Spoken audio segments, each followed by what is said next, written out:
Today on the podcast, we are talking about primetime Deion Sandes and those Colorado Buffaloes. I know y'all jumping on that bandwagon. We're not, but let me tell you something. They are something to talk about because they're taking the college football conference, nation, whatever, by storm. Frame Money Podcast. We are beginning right about now. It's a frame of mind. The way that you think, the things that you say, shape it all. It's a frame of mind. Ways to improve the things that you do overall. It's a frame of mind. It's what you say and what Ladies you do. and gentlemen, welcome to the Fan Money Podcast. It's your boy Simba with me by your junior, a.k.a. TK, along with my co-host Omar Williams, we call him O, and Denise O, we call her D Nice. Y'all say what's up to the peeps. What's up, good people? Hello, hello, hello. It's another lovely Wednesday morning. Y'all know how we do. We jump right in and get things started. But before we do, we're going to get our affirmations in and out the way. And y'all know our affirmations get our Wednesdays going. And for you who are getting the recording of this, whether it's audio or video-wise, it's affirmation that day as well. If you're ready, got it memorized, got it written down, let's go. Today will be a good day. Today will be a great day. Today will be an amazing day. Today will be an awesome day. Today will be a phenomenal day. Today will be stress-free. Today will be a stress-less day. Today I will overcome all circumstances that want to block my progress.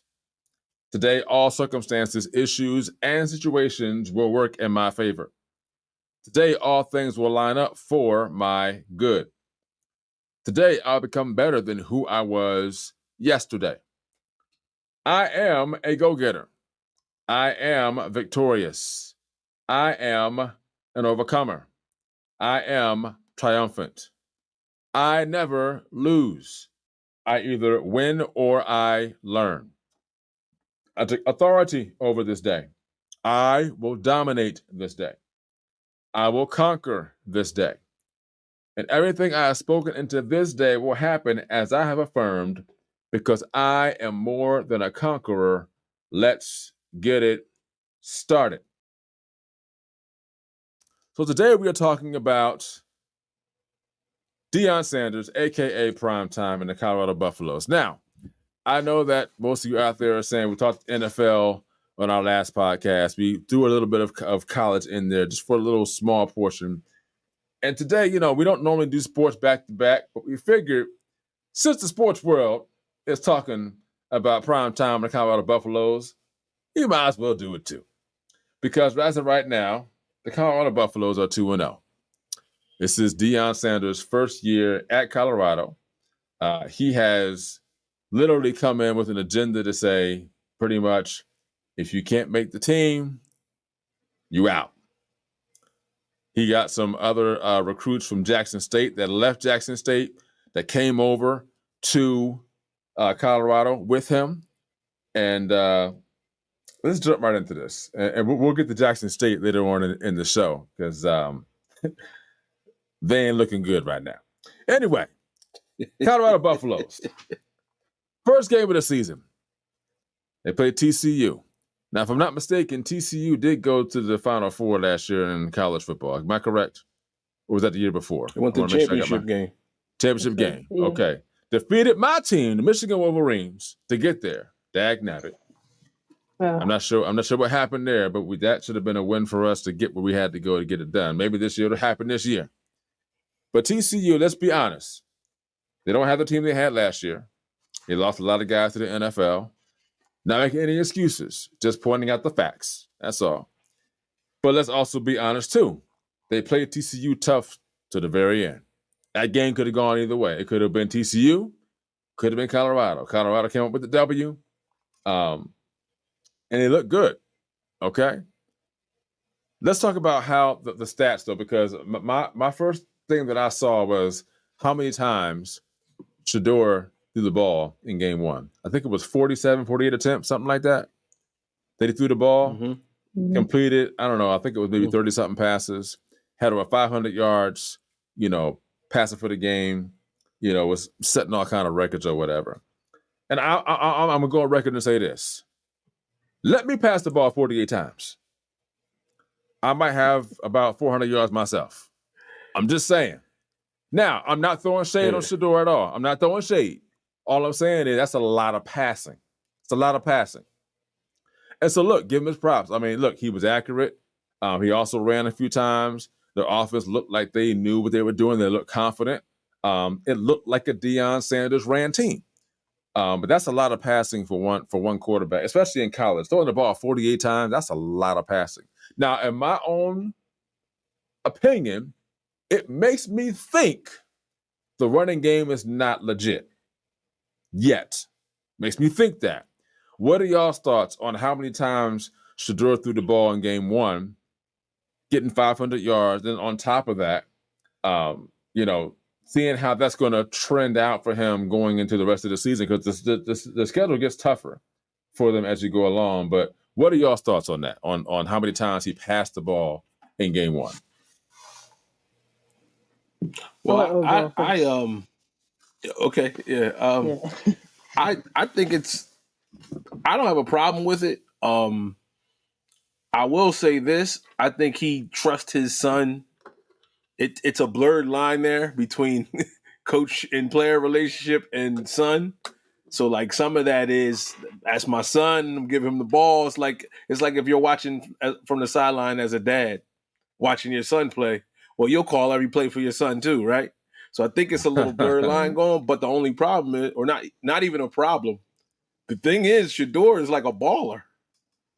So like you give him 48 times to pass it, and he's accurate on he went 40. What did he go? 30. How many times did he hit somebody?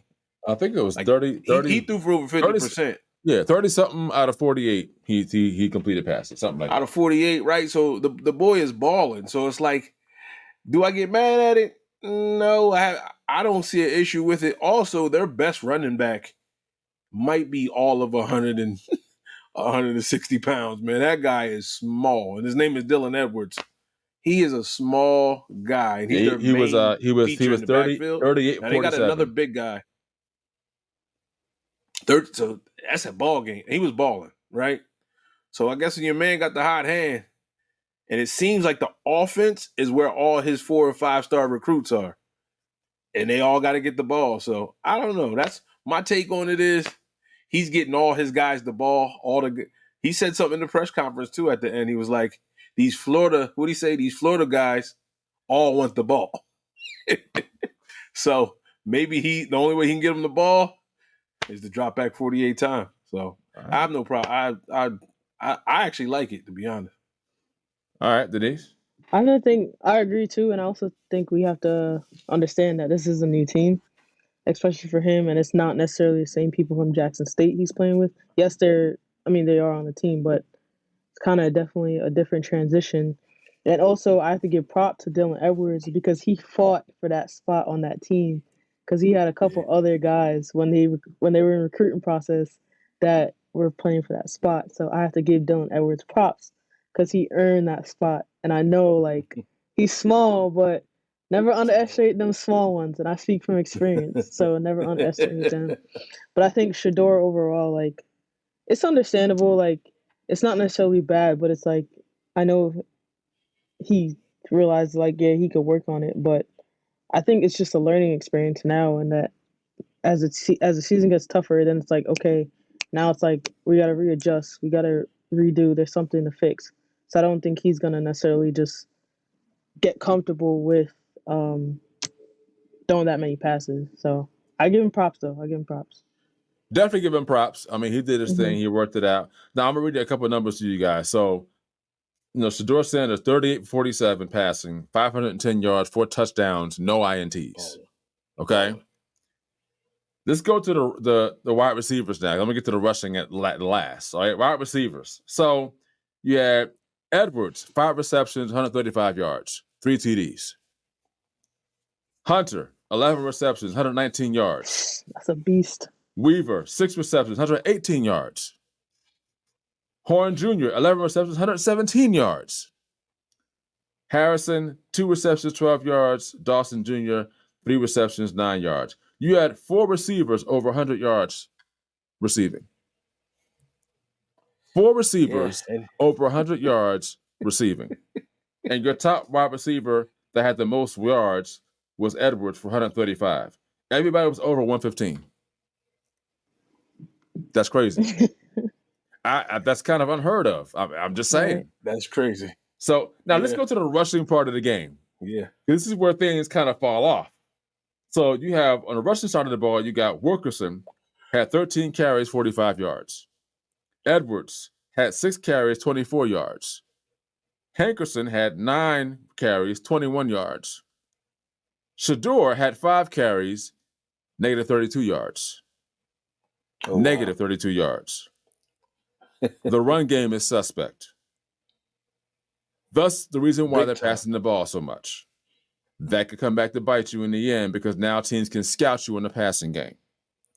So, I think we'll find out how this season's going to go if they can make that adjustment. Like Denise said, make the adjustment in the running game. How do you scheme for that? How can you plan for that? Because now teams are saying, okay, you're going to throw the ball 40 times a game? Okay, we're going to plan for that. All right, let's go to game 2. Just to keep things moving. Go to game 2. They played Nebraska this past about 2 weeks ago or so. And the game was 36-14 Colorado. All right. Now, Nebraska, again, another team that's kind of rebuilding. They've been rebuilding kind of for a while, actually, to be honest.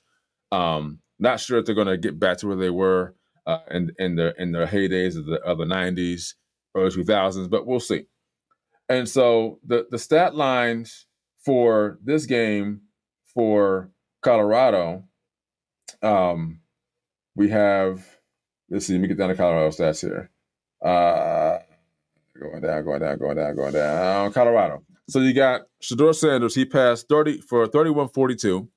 So he dropped his attempts down by like 6 or so. 393 yards, 2 TDs. The backup QB came in. Looks like he had 1 pass. He was 1 for 2, 3 yards. All right, not a big deal there.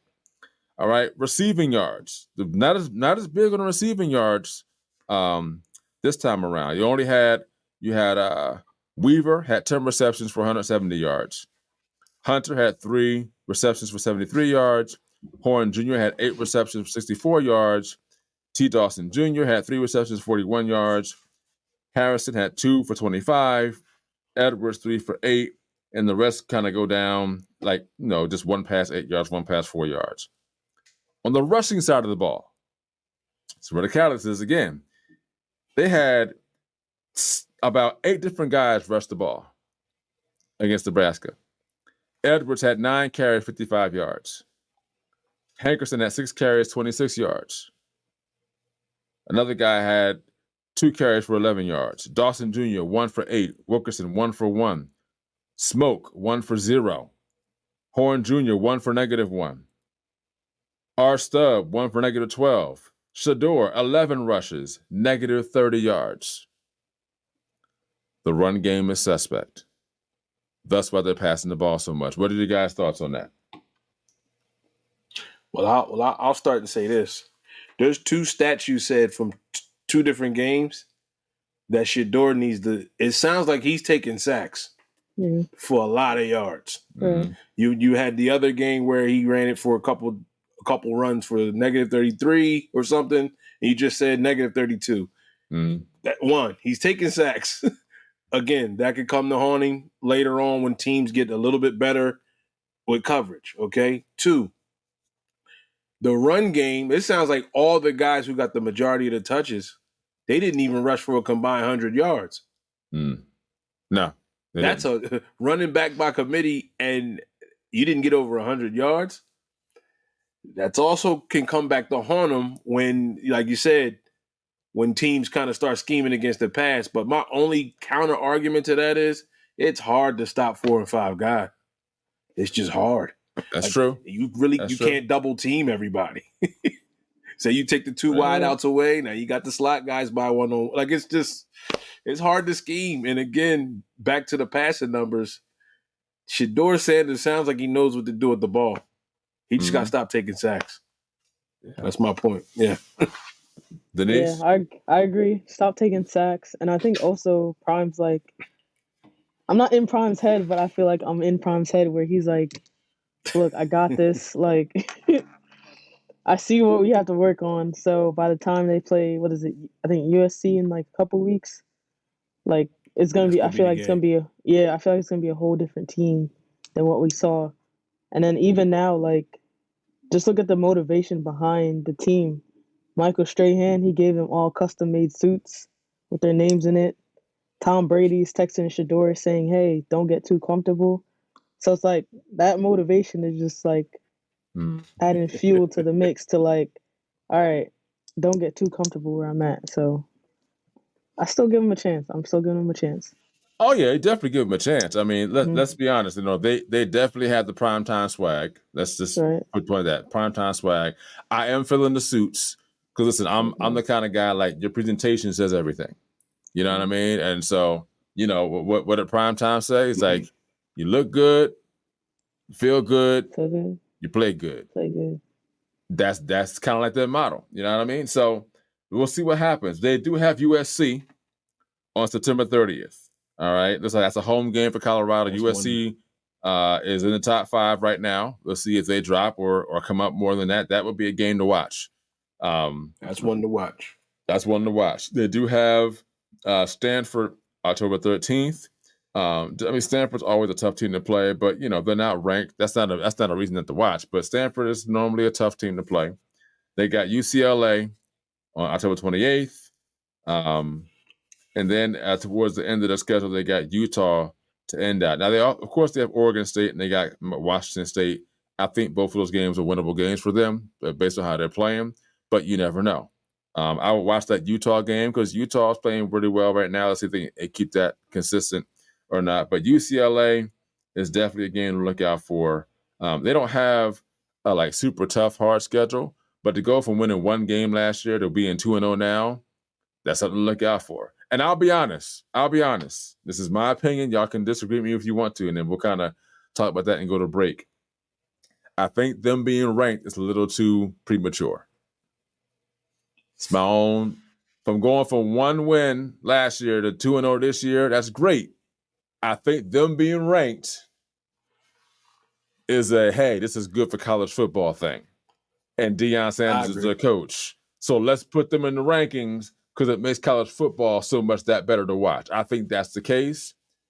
We'll find out if it's really what it is, or if it's like, hey, let's just make this a business decision and rank them and just kind of put them in the conversation. Y'all have any rebuttal or anything on that? I think it's a deserving rank. I think when you knock out TCU, and then you blow out, or you go toe to toe with TCU in Texas, then you come home and play Nebraska, and you blow them out. Like they might be worth the top. They one of the top 25 teams in the country. I Okay. think so, and they got a lot of. We'll get on. We'll probably talk about it on the other side, but they got a lot of power, like top 5 recruits, like 5-star recruits. Nobody's talking about that because these guys play the HBCUs.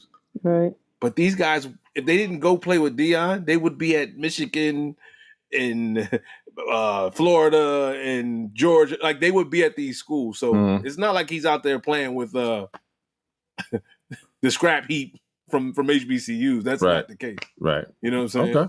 Okay. Denise, what do you think? I agree. I just don't want this to go to their heads. That's like my thing I'm praying about is it doesn't go to their heads. I want them just to be level-headed for the rest of the season. Just have fun and don't really get big-headed until like after the last game, and that's when. But they're playing well, and I really do think they deserve it. But I just want to go to their heads. And Travis Hunter, that's my guy right there. Shador was, but Travis. I love T.O. and like T.O.'s a good friend of Deion, so if you watch like some of their videos, like he's been working really closely with Travis, so I just Gotcha. respected Travis even more. But Okay. yeah, Got it. Okay. So we agree to disagree. 2 against 1. I think it's a little premature. Y'all think it's okay? What do y'all think? Do you think that Colorado being ranked is premature? Do you think that they belong? They're ranked number 18. All right, that's where they're ranked at. So they went from being nothing to 18 all of a something. sudden. I'm just saying. You can't say that. Well, We They drank went the from nothing Kool-Aid. to all something. right. Look. Well, not We drank the necessarily Kool-Aid. nothing. We drank the Kool-Aid. Y'all drink the Kool-Aid. I'm We drank the Kool-Aid. I'm still looking down the aisle. So I They ain't went picked from nothing nothing up to yet. something. They did. Right. But you know what? I think because they got Oregon too now. They got Oregon, and then they got USC. Those are the 2 I think toughest games they're going to have this year: Oregon and USC. So if by the time they play USC and they win, and they're 5-0, I'm like, all right, I think they deserve it. You know what I mean? That's just me. So maybe I'm a little tough cookie than other people, but you got to prove TCU is a good win. Don't get me wrong. It's toe to toe. Again, it's not like they blew them out. They beat them by 3. All right, give them their props. Nebraska. I mean, there's a number of teams in the country that could beat Nebraska. Last year, could Colorado beat Nebraska? Probably not. No. Probably not. So you give them props for that. They got Colorado State that's there, Oregon, USC. If they're 5-0 after USC, hey, I'm with it. Top 10? That's a good question. That's a good question. Top 15. Oh, I man. agree. Somewhere. I agree with Holding that. on for dear life. Listen. All right, my man. I agree with that. Listen. Top 15. Cracking that top 10, you're getting into SEC, Big Ten kind of football. Just like, are y'all ready for that? Like, I don't know. No, they're not ready for that. So I say top 15. Now you end the season out. Let's say you end the season out with 2 losses, and I'm like, all right, you can crack the top 10. I mean, I gave you that. But at the 5 games, yeah, you beat USC, you beat Oregon. All right, top 15. Let's just say they're number 11. Like, I'm cool with that. You break that top 10, it's kind of like, well, you haven't played anybody in that conference yet, so let's not push it too far. So that's just me. We're gonna take a little break. We'll come back. We're gonna talk about Jackson State, Deion's former team, and it's not that big of a highlight, but we're gonna talk about it because that's where he was, and see how things are there, and then we'll end the show out on a high note, not a sour note, with me saying that they don't deserve to be ranked. Playing Around the Podcast. We'll be right back. Are you looking for an apparel company that's positive, uplifting, and truly cares about you? Then look no further. Frame of Mind Inc., an apparel brand company, impresses on individuals to think positive thoughts, say positive things, and do positive deeds. Get positive apparel such as t-shirts, hoodies, and wristbands for children, teens, and adults in various colors and sizes. Customized services include logo and t-shirt design, screen printing for individuals, families, schools, profit, and nonprofit organizations. You can reach Frame of Mind Inc. at 302-689-3499 or visit their website at www.frameofmindinc.com. Frame of Mind Inc. Think it, speak it, achieve it. It's a frame of mind.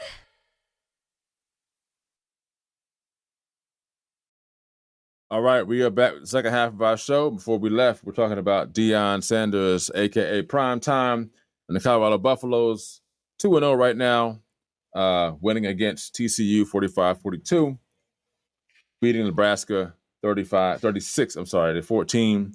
And so they have Colorado State coming up. They have Oregon and USC. In my own personal book, I have them beating Colorado State. Oregon and USC for me is TBD, to be determined. Right now, we're going to talk about Jackson State. And that's where Prime Time left before he came to Colorado. And it's not looking too good for Jackson State right now. Of course, we know they lost a number of their players to Colorado. And I was looking at one of the games prior to this, and when they were playing Florida A&M. AMU. Before we get there, let's just run down. Yeah, I'm sorry, Florida A&M. Yeah, so now let's run down where they are right now. So they had a game September 5th. They actually played Florida A&M. So I think the one game they played against Florida A&M might have been a scrimmage. I'm not sure. They played them twice already. But September 5th, they played Florida A&M. The score was 7-6. And it looks like they played Tennessee State on September 11th. September 11th. Looks like. I'm sorry. I'm going backwards. I'm sorry. I'm looking at the wrong one. You got the right Let's team. start over.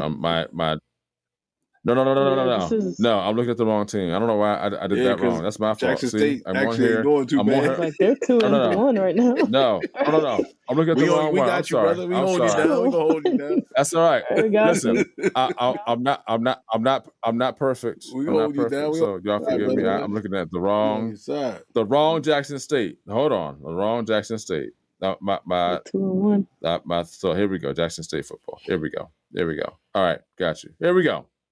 So, not due to that. The last game I did see they were getting beat pretty bad in the last game that they. I think you saw that that they game and played. said, "Wow." But Yeah, they got blown out by I did. FAMU. Yeah. It was was- it was a Yeah, they shellacking. beat them bad. And it beat them pretty bad. And looking at it was bad. It was bad. So they're not doing horrible, but it's definitely not a Deion Sanders coach team. Is it? And this is a question that it could go either way. But do we think or believe in any way, shape, or form that Deion Sanders was good for HBCUs while he was there, and now while he's gone? Was it a good thing that he came through HBCUs? Because he was kind of there for that brief moment, did his thing, and then left. And I'm not saying that him leaving was a bad thing, but because then you look at Stephen A. Smith, who's trying to put a highlight on HBCUs from ESPN standpoint, trying to highlight these students, athletes that are playing at HBCUs who may not be getting the shine that these nationally televised college players are in the NCAA. Do we think that's Deion being there and leaving was a bad thing? Is it a good thing? Like, what are your kind of thoughts on that? Because now, like Jackson State, like they're not doing too bad, but they're not doing as good as he was when he was there. And then a number of those players left to go to Colorado because whatever the reasons were, we want to play on national TV, we want to play for Coach Prime, this is our guy, like whatever the reasons were.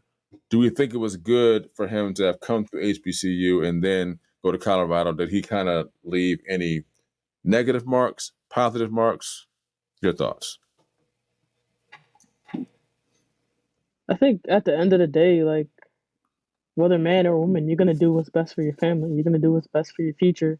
So whether you're coaching or not, like you love the team, you love your players, but if my kids their cars are getting broken into, if I don't feel safe on campus, I'm gonna take that into effect with making my next decision about my future, especially for my kids as well, who are in their college years, who are I'm he's like Dion's well off. Like he had his career, he's doing his thing, but he's also thinking about his kids and taking in consideration what their future will look like. And so I think him leaving, I think it wasn't bad. Like I understand, like not everybody agrees with that, but I think it was a good decision. He made a right decision. He had his time there, just like any other team in life and whatever you do. Like people are gonna leave, so then you plan for what's next. You plan for people being there or not being there. So you can't necessarily blame it on him for leaving. And not that I'm saying you were, but you can't blame it on Deion for leaving. Like, okay, now he left. Like now the team is terrible, but it was expected. Like you knew some players were gonna go where Deion is because that's the prime effect. They want to go where the winning mentality is and where everyone is gonna hold up their end of the deal. So where am I not gonna go? I'm gonna go with him. Go to Colorado. So I think more of a recruiting process should have been done when this was happening at JSU to alleviate some of the stress and cover some of the positions. But they're not doing too bad, so we'll see. Okay. Oh, Yeah, I think him going there was awesome for HBCUs. It shined a big light on them, right? It got guys to go, like I said, back to these 5-star recruits. It got 5-star guys to go play where the 5-star never goes. Like 4-star guys. Like these guys go straight to D1, FBS, SEC, ACC. Like they play big time ball when you're that highly ranked. So he shined enough light to get great guys like Travis Hunter. When he came out of high school, he might have been, if not the top recruit, 1 or 2, like top 3 guys that could have went anywhere in the country. He decided to go to an HBCU. So Deion going to an HBCU made guys say, okay, I can get light. Even on this big time recruit, I don't have to go to Alabama. I don't have to go to Georgia. I don't have to go to Florida. I don't have to play at Penn State, right? But then there's this other side to it, right? Deion leaving can make guys say, well, this man came promoting, we're going to build up the black college thing. We're going to show them that we don't need them. We're going to build this thing up. And then he left. So now the 5 and 4-star recruits are going to go, you know what? I can't trust that if I go to play for Hugh, what's the guy named Hugh Jackman and Eddie George, I can't trust that them guys are going to stay there because I'm going to play for them. I'm not going for the school. They clearly went for Deion. They didn't go for Jackson State. You know what I'm saying? Like they didn't go to play for Jackson State. They want to play for Prime. So can guys trust? And it happens throughout all of college. It's not, Deion's was just blown up. It happens all day. Guys go to play for a coach and the coach leaves. And then they all leave with him. Or they go somewhere else because the new guy comes in and he didn't recruit you. So it's like, he don't want me. He didn't recruit me. So now I'm back to the bench and I was going to start with the old coach. So it's just never blown up other places. It was blown up with Prime though. Gotcha. Yeah, I agree. Yeah. I agree. So let's kind of end this out here. Let's do what we do with NFL. Let's make a bold prediction on Colorado. All right. Let me look at this guy. I'm gonna throw that monkey wrench in there. We're gonna make a bold statement on Colorado. So, do we see Colorado being bowl eligible this year? Do we see Colorado on the outside looking in? Do we see Colorado making the Final Four or making the college football playoff for that matter? And how far will they go? Like, what are your predictions on how far Colorado will go this year? I'll start with Denise. Okay, so I feel like I'll give them at least just 2 losses max. Okay. And I'm not wishing bad, but at least 2 losses. I think it's going to be a really good season for them.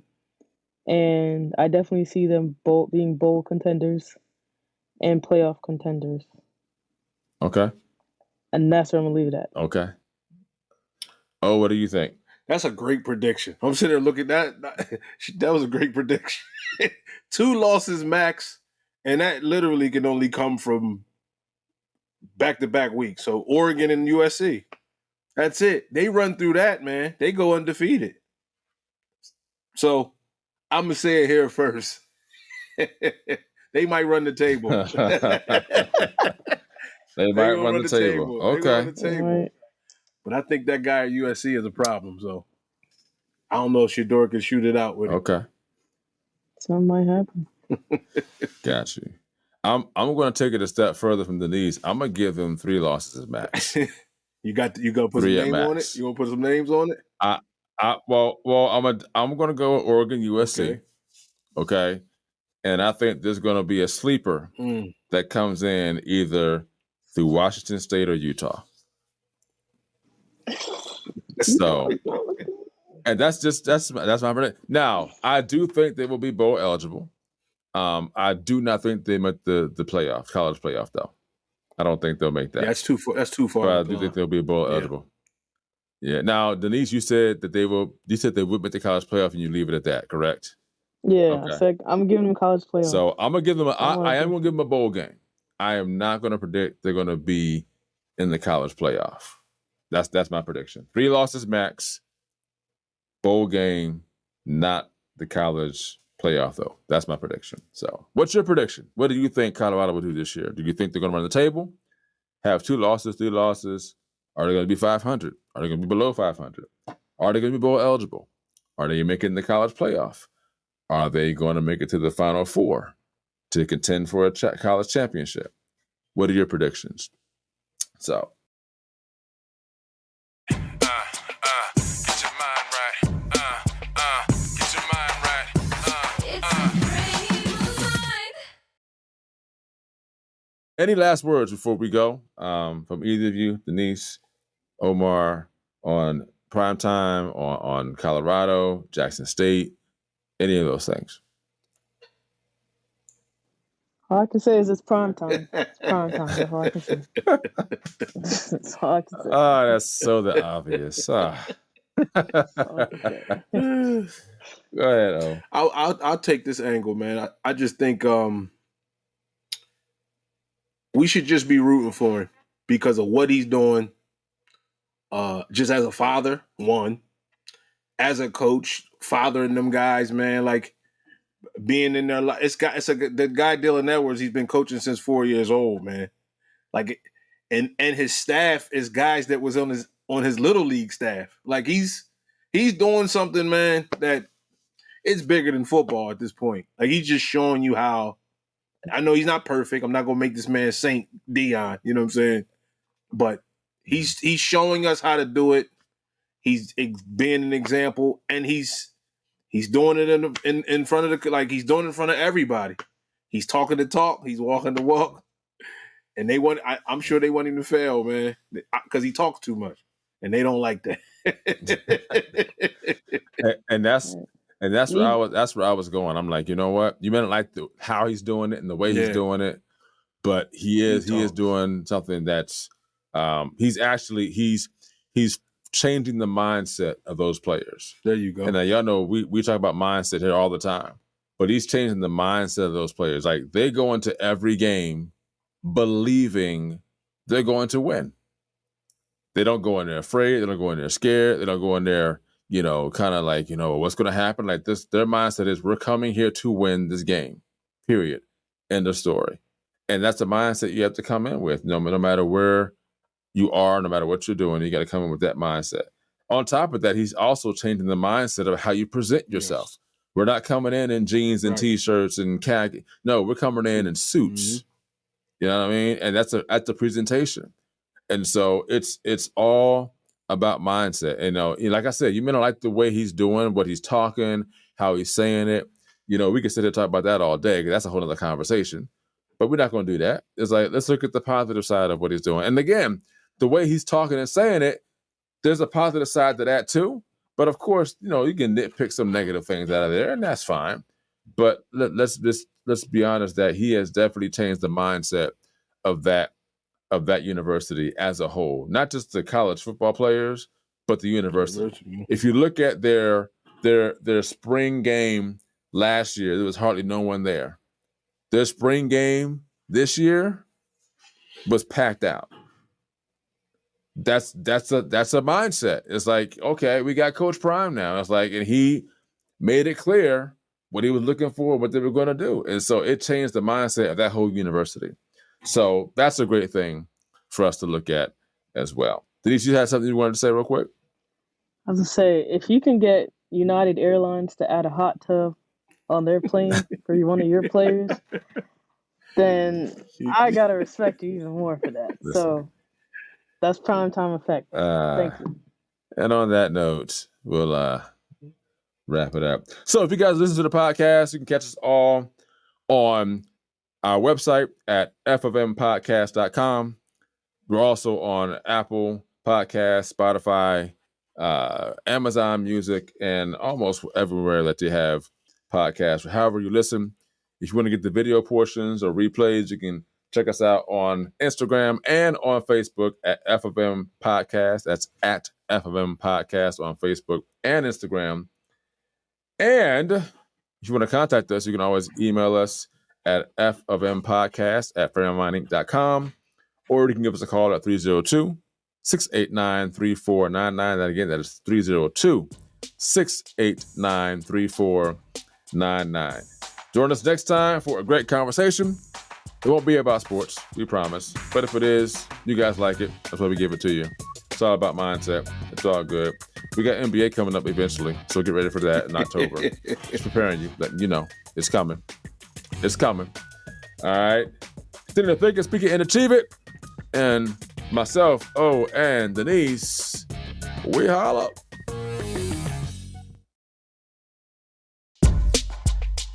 Thank you for joining the Frame of Mind Inc. podcast. And as always, here at Frame of Mind Inc., think positive thoughts, say positive things, and do positive deeds. As our tagline says, think it, speak it, achieve it. See you next time. It's a frame of mind. It's what you say and what you do. Don't forget to check us out on the web at www.frameofmindinc.com, where you can browse our online apparel store, listen to some of our original music and production services, as well as view our videos and projects we've done for our clients and customers.